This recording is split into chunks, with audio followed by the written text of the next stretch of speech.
যারা মোবাইল দিয়ে ভিডিও করেন তারা ভিডিও কোয়ালিটি ভালো পেলেও অনেক সময় অডিও কোয়ালিটি খুব একটা ভালো পান না, এবং একটা ভিডিওতে ভিডিওর ভিজুয়াল যতটুকু ইম্পর্টেন্ট, অডিও কিন্তু অনেক সময় তার চাইতেও বেশি ইম্পর্টেন্ট হয়, যেটাকে অনেকেই ওভারলুক করে। যে কারণে অনেকেই বাজেট মাইক্রোফোন খুঁজে ভালো অডিও রেকর্ড করার জন্য। আজকে আমাদের হাতে সেরকম একটা স্মার্ট সলিউশন আছে।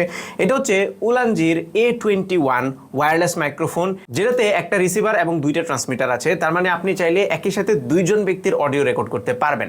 আজকের ভিডিওতে আমরা এটা টেস্ট করে আপনাদেরকে রেজাল্টটা জানাবো। আর সাথে যেহেতু দুইটা মাইক ক্লিপ করা, কনফিউজ হবেন না, আমরা ডিজে আর মাইকটা জাস্ট ব্যাকআপ হিসেবে রেখেছি। এটার অডিও আপনারা শুনবেন না, যদি শোনাই তাহলে বলে দিব ভিডিওতে। উলানজির মাইকের এই কেসটা ব্ল্যাক কালারের, ছোটখাটো, এবং এটা ড্রয়ার সিস্টেমের। তার মানে একবার প্রেস করলে ভেতর থেকে বের হয়, এবং এখানে আপনারা একটা রিসিভার পাশাপাশি দুইটা ট্রান্সমিটার পেয়ে যাবেন। এবং এই মাইক্রোফোনগুলো এবং কেসটাকে চার্জ করার জন্য বাইরের দিকে একটা USB-C চার্জিং পোর্টও আছে। এই মাইকের রিসিভারটা দুইটা ভেরিয়েন্টে পাওয়া যাবে, USB-C এবং লাইটনিং পোর্ট। আপনার যেটা দরকার সেটা কিনে নিতে পারেন, এবং এইটা জাস্ট ফোনের মধ্যে লাগিয়ে দিলেই হয়, আলাদাভাবে চার্জ করতে হয় না। ট্রান্সমিটারের ডিজাইনটা দেখেই বুঝতে পারছেন এটা এক্স্যাক্টলি হলিল্যান্ডের লার্ক M2 থেকে ইন্সপায়ার্ড, এবং সেটার মতোই দেখতে, সাইজটাও সেরকম এবং খুবই লাইট ওয়েট। এই মাইকটা দিয়ে আপনারা তিনটা মোডে অডিও রেকর্ড করতে পারবেন। এই মুহূর্তে আপনারা যে অডিওটা শুনতে পাচ্ছেন এটা হচ্ছে অরিজিনাল অডিও, কোনো ধরনের নয়েজ ক্যান্সেলেশন বা কোনো ইফেক্ট অ্যাড করা নাই। এইবার আমরা একটু চেঞ্জ করে আপনাদেরকে দেখাবো। এখন আপনারা যে অডিওটা শুনতে পাচ্ছেন এটাকে বলে রিভার্ব মোড। এটাতে অডিও রেকর্ড করলে কিছুটা ইকো হয়, সো এই ধরনের ইফেক্ট যদি আপনার পছন্দ হয় তাহলে এটা ইউজ করতে পারেন।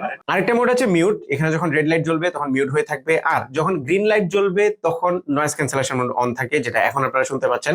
আশপাশে যদি নয়েজ থাকে তাহলে এটা মোটামুটি ক্যান্সেল করতে পারে, কিন্তু ভয়েসের যে কোয়ালিটি এটা অনেকটাই রিডিউস হয়ে যায়, অনেক সময় বিভিন্ন শব্দ একটু আধটু কেটেও যায়, তাই নয়েজ ক্যান্সেলেশন মোডটা অত বেশি ভালো লাগে নাই।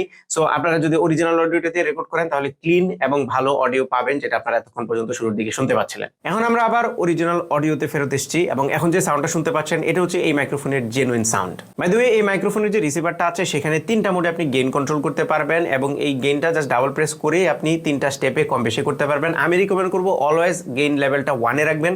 লেভেল 3 তে রাখলে সাউন্ডের পরিমাণ অনেক বেশি বেড়ে যায়, যার ফলে নয়েজ এনহ্যান্স হয়ে যায়, সেই সাথে ডিস্টর্ট হওয়ারও সম্ভাবনা থাকে। এবার আসি ব্যাটারি ব্যাকআপে। সো এই প্রত্যেকটা ট্রান্সমিটারের মধ্যে 75 mAh করে ব্যাটারি আছে, এবং একবার ফুল চার্জ করলে আপনারা রাফলি 5 থেকে 6 ঘন্টা রেকর্ডিং টাইম পাবেন যদি কন্টিনিউয়াস রেকর্ড করেন। আর যদি ভেঙে ভেঙে রেকর্ড করেন তাহলে তো কেস থেকে বারবার চার্জ হবে। বাই দ্য ওয়ে, এই ট্রান্সমিটারগুলোকে কেস থেকে 2বার ফুল চার্জ করা যাবে, এবং এই কেসটাতে 400 mAh ব্যাটারি আছে। সো যদি আমরা কেস এবং এই ট্রান্সমিটারগুলো সহ একসাথে হিসাব করি তাহলে 14-15 ঘন্টার মতো বিশাল একটা রেকর্ডিং টাইম আপনারা পাবেন, যেটা মোর দেন এনাফ।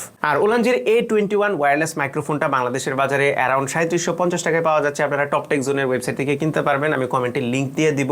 এবং এই মাইক্রোফোনটা অফিসিয়ালি ডিস্ট্রিবিউট করছে আইটেক স্মার্ট, সো আপনারা আইটেক স্মার্টের স্টিকার দেখে কিনবেন, তাহলে 12 মাসের অফিসিয়াল ওয়ারেন্টি পাবেন।